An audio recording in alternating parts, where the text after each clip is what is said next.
Doing ultrasounds on pregnant females sounds intimidating, but it's not. Today, I'm going to give you guys a quick little rundown on doing ultrasounds on pregnant dogs and show you some of the basics.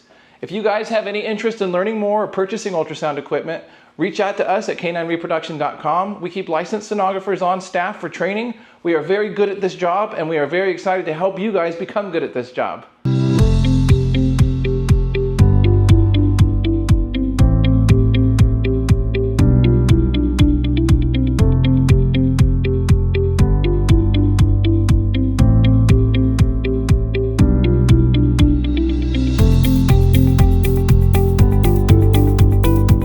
Now let's take a look at this ultrasound. In this stage, it's important to ensure that you maintain a steady and clear view of the uterine horns to accurately locate each individual fetus. As you move the transducer, you'll want to observe the distinct dark areas. These are the amniotic sacs surrounding each puppy. Each sac will appear as a small, fluid-filled area on the screen. Look carefully for fetal heartbeat, which will appear as a flickering movement within the sac. Be mindful of overlapping shadows or unclear images. That may cause you to miss one or more puppies, especially in larger litters. It's helpful to slowly scan through the uterine horns from left to right, making sure to double check any areas that appear crowded or unclear. A common challenge for first-timers is mistaking parts of the placenta for a fetus.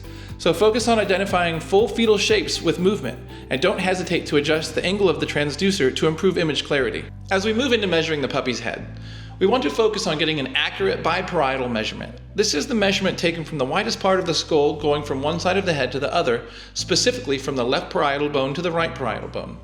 This is the standard measurement used to determine the gestational age of a puppy. Once you have the skull lined up, measure the biparietal diameter, or BPD, in centimeters. Multiply this number by 15 and then add 20 to estimate the gestational age.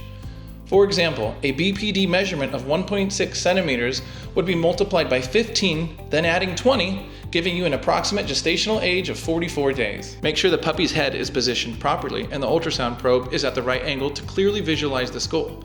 It's easy to misalign the probe, especially for beginners, which can result in inaccurate measurements. Take your time and adjust the probe gently until you see a symmetrical view of the skull. Pro tip, when measuring, always ensure you're capturing the widest part of the skull. Slightly tilting the probe can change the reading, so it's essential to hold it steady and find that clear, even outline of the skull bones.